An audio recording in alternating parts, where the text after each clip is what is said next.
po të njëjtën kohë ndoshta edhe pak ma shumë po ja u di edhe nënave tjera se sa vështire kanë, sa sfidë mundet me qenë.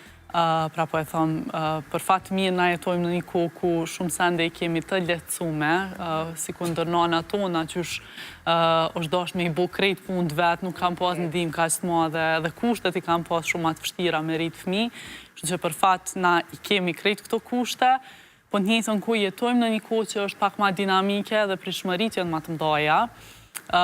Përveç që me qenë një nënë e mirë, prishmërit janë të mdoja me qenë edhe suksesshme në karrierë, jo që nuk ka qenë edhe atëherë, po tash është edhe me pritshme, edhe ma ndej gjithmonë ndikime me këto rrjete sociale që vazhdimisht hime dhe shohim se qysh po veprojnë nëna tjera, është vështirë mos me gjetë vetën të u krahasu ndonjëherë edhe të thonë okej, kjo po mundet me bo edhe këto edhe ato edhe këto, e unë e kom bet pak mbrapa. Kështu që qëto janë ato sfida që po mendoj paktën edhe unë vazhdoj me i pas, të e marrë parasysh që për mua shumë e rëndësi edhe pjesa e karierës, me vazhdu me qenë suksesshme në ata që bëj. Andaj edhe i këthy shumë shpejt në duket me rutinën e punës. Jom këthy shumë shpejt, po nuk jom këthy në atë ritmin që e kom pas për para, edhe për mua është krejtë në regull kjo, absolutisht. Normale. Absolutisht është krejtë në regull edhe kom qenë shumë në pache me këtë pjesë që nuk kanë me qenë sandet njëjtë. Mirë po që vazhdojnë me qenë ajo dëshira që me vazhdu me qenë ajo personi që ke qenë ma për para edhe ajo personi që mbrin me kry ma shumë punë, po do njëherë veç po duhet edhe me undalë një moment edhe me thonë okej, kjo është tash një realitet tjetër, edhe që shtu ka me vazhdu jeta. Nuk e dyshoj që kime e ka pritin, thjesht mendoj çdo gjë e ka kohën e vetë, edhe duke i dëgju plot herë edhe këtu në studio plot nana, fëmijët e cilëve janë tritun tash më moshë madhore, shumë e dëshirojnë këtë kohën me u kthy mes edhe mi pas ata prap vegjël që me shiu çdo sekond me ta edhe për ta. Kështu që ta gjejmë një mes për gjithë këto. Jemi në periudhën e Ramazanit, Vala, edhe para se t'ikim të pjesa banakut me ju dhanë disa këshilla që si që ta shikuzve ne japim veç për i profesionistëve, njerëzve të fushës, për pas përmbushjes shpirtërore në muajin e Ramazanit për gjithë besimtarët islam. Çka janë disa benefitet të tjera që ka agjërimi? Okej, agjërimi është, në fakt edhe është bo trend, me thonë kohët e fundit kjo agjërimi ndërprer, që njerëzit nuk konsumojnë ushqim ose kalori për një periudhë kohore, diku 13-14 orëshe, ose më falj, ma shumë është 14 deri në 16 orë, jashtë Ramazanit po flasë, dhe me thonë është një trend, po, e kom provu, është diçka normalisht... Hiq, as ushqim, as ujë, as asnjë. Jo, ujë në trendin që është jashtë Ramazanit, është edhe është vetëm pa ushqim, pa kalori. Do me thonë, lejohet uji, lejohet kafja pa sheqer, çaj pa sheqer, do me thonë, pijet pa sheqer ose pa kalori lejohen. Nuk është diçka që nuk bëhet, për shkak se shumica e njerëzve edhe muj me thonë që në atë mënyrë ushqehen shumicën e kohës, se i bjen me qenë diku prej orës 12 deri në orën 8, mos me konsumu ushqim që është e menaxhueshme nëse po flasim gjatë periudhës ditës. Po në Ramazan, prej 12 deri në 8 me konsumu ushqim, e prej 8 natës deri në 12 ditën tjetër mos me konsumu. Po gjatë Ramazanit sfida që ndron te ujë, s'ke kafe, ujë, s'ka kafe, plus që është gjatë pjesës së shumt të ditës që nuk mundemi me konsumu ushqim kur vetë se jemi në punë ose jemi në duhet me qenë energjik. Kështu që po arsyeja pse e përmenda këtë trendin është për shkak se jo rastësisht është bërë trend, është për shkak që ka qenë një person i cili e ka fitu çmimin Nobel, pikërisht për faktin që e ka pasë agjërimi ose abstenimi nga ushqimi për një periudhë kohore minimalisht 12 orëshe, ndihmon në reciklimin edhe rigjenerimin e qelizave, gjë që mandej ndihmon në parandalimin e problemeve të shumta shëndetësore, sidomos këtyre problemeve kronike që janë të zakonshme, për shembull hipertensioni ose shtypja e lartë e gjakut, niveli i sheqerit në gjak, e madje edhe kanceri për shkak se bëhet riciklimi i qelizave. Do të thonë kjo është një prej benefiteve më të mëdha të agjërimit, e mandej benefite tjera që varësisht se çysh ushqehemi gjatë Ramazanit munden me qenë edhe humbja e peshës për dikon që don me arrit këtë qëllim, jo që e bën agjeron gjatë Ramazanit për humbje të peshës, mirë po është diçka që mundet me u mbri, duke marrë parasysh që kemi një periudhë të shkurt kur mundemi me konsumu ushqim edhe me një farë mënyrë pjesën tjetër nuk na lejohet e bën pak më të lehtë. Po që thash, kjo është diçka që varet se çka hajmë mandej në pjesën tjetër. Jo, për iftar me hungër fli, edhe për syfyr po ashtu. Jo me atë pru me sasi, çka edhe ndodh te shumica, e shohim, unë realisht gjithmonë e them që agjerimi ose Ramazani krejt qëllimin e ka me na mësu për durimin, për vetë përmbajtjen, se nuk ka të bëj veç me pjesën e ushqimit, ka të bëj edhe me vetë përmbajtjen në aspektin e mos me u bo nervoz, mos me shoh, mos me u sill keq me njerëzit, edhe është mirë që atë vetë përmbajtje me mbajt edhe gjatë kohës kur nuk kemi tu agjeru. Do me thonë edhe prej iftarit deri në syfër, kështu që me u mundu me konsumu një sasi të konsiderueshme të ushqimit, me u nditë në gopun, po jo me atë e pru. Ashtu mirë me vazhdu edhe pas muajit Ramazanit. Cilat janë shenjat që jep trupi kur nuk e përballon as agjerimin? Okej, janë disa shenja që edhe janë pak të zakonshme gjatë agjerimit, uria, spari, ajo shumë normale, po mandej mundet me qenë edhe dhimbje koke, ose vështirësi në koncentrim, këtu janë shumë shenja normale që ndodhin gjatë agjerimit, për shkak se nuk kemi konsumu ushqim, nuk kemi konsumu ujë, mundet me u menaxhu mirë nëse e konsumojmë një syfyr i cili është i mirë, i balancuar, dhe nëse marrim mjaftueshëm ujë, do me thonë e parandalojmë dehidrimin, po shenja cilat mundet me tregu që nuk është në rregull, është nëse ka diçka si dridhje trupit, ose ka raste kur dikujt i marramendje, i bjen të fikt ose diçka ashtu, ajo besoj që edhe për ka aspekti fetar, lejohet të mos agjerohet në raste kur personi i bën dëm vetit ose mendon që ndikon negativisht në shëndetin e tij.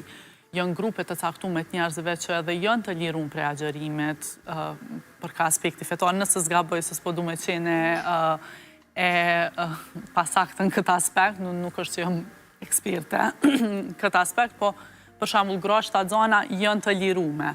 Munden me agjeru, po munden edhe mos me agjeru nëse vren që nuk munden, që po e kanë të vështirë. Personat e smut nëse zgaboj. Kështu që janë grupe të njerëzve që konsiderohen që janë të lirum, po gjithmonë këto nëse zgaboj duhet më kompenzu mandej ma vonë. Nuk e di, asu nuk e marë përsi për, nuk jam e tyrë me folë për këtë çështje. Po, iftari u bo, agjerim të pranuar të gjithve. Në anën tjetër kemi marë ca përbërës, ashtu siç na i ke kërku ti, në mënyrë që tu sugjerojmë pak shikuesve që të bëjmë për syfyr. Se s'do me thonë që ajo që kam bete tash për iftar, me u përdore dhe në syfyr. Mundet me qenë një opcion i mire, nëse është diçka jo shumë e rëndë, ama për iftar, shumica e njerëzve kam pak idenë se çka dojnë me konsumu. Syfyri është, nëse zgaboj, sfidë të shumica e njerëzve. Një prej gjanave si gabimet vogla që njerëzit mujnë me i bosh që anashkalojnë syfyren. Po, më falë, se pëndër prej, po, vërtet anashkalimi, sidomos hajtë se s'ka lidhje për 2-3 orë, nuk po zgjohen prej gjumit, nuk po e prishi gjumin, a ndikojnë këto 2-3 orë? Ndikojnë, edhe këto është me rëndësi me cek që shumica anashkalojnë syfyrin se s'janë të uritur në atë kohë, dhe është shumë normale mos me qenë uritur në orën 4 ose 5 mëngjesit, kur normalisht nuk han ushqim në atë kohë. Trupi jonë funksionon përsa i përket pjesës uris, funksionon kryesisht me bazë hormonale, dhe hormonet e uris në atë ku nuk japin sinjale qaq s'forta. Janë gjumë. Janë në gjumë. Trupi është i programu ma shumë me flejt gjatë asaj kohë se sa me qenë të konsumu sasit mdoja të ushqimit. Po kjo, unë e gjithmonë krejt njerëzve ju thëmë që gjithmonë ndjeki sinjalet e uris, nëse je unë të ha, nëse si je unë të mos ha, do me thonë kjo është shumë e rëndësi, përveç në kohën e Ramazanit, kur tu e marë parasysh që neve, pavarësisht kam na u dasht energji në pjesën tjetër ditës, është mirë me konsumu të paktën diçka të vogël për syfyr, edhe mos me anashkalu në mënyrë që me menaxhu ma mirë ato simptoma që i përmenda ma përpara. Për shkak se njerëzit që nuk konsumojnë syfyr, s'po flas për një sasi të madhe, po të paktën diçka, shpesh herë munden me pas probleme me dhimbje koke, me vështirësi në koncentrim, urima të madhe gjatë ditës, e sidomos nëse kjo është e kombinuar me dehidrim, pra mos konsumim të mjaftueshëm të ujit. Kështu që kjo gjithmonë gjithkush e din ma mirë për trupin e vet që ka funksionon ma mirë, kështu që është me rëndësi që nëse dikush për vete nuk vren dallim prej konsumimit ose mos konsumimit syfyrit edhe mundet me vazhdu në mënyrë të rregull, le të vazhdon ashtu, po gjithmonë është e rekomandueshme që diçka paktën që edhe një opcion që po e tregojmë i vogël. Hajde shkojmë edhe ju tregojmë sakte për çka bëhet fjalë, edhe pse pikrisht këto. Okej. Atëherë, unë e mas pari këto e kom kërku një pjatë me e pas, me qenë se jemi në kohën e iftarit tash.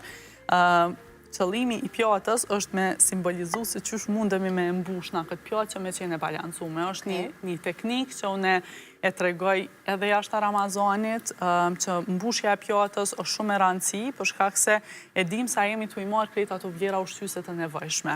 Më thonë, e kemi pjatën edhe gjithmonë e ndojmë pjatën në mënyrë imagjinare në gjysmë. Gjysma e pjatës është mirë me qenë e mbushur me perime, ose me fruta, ose diçka të freskët.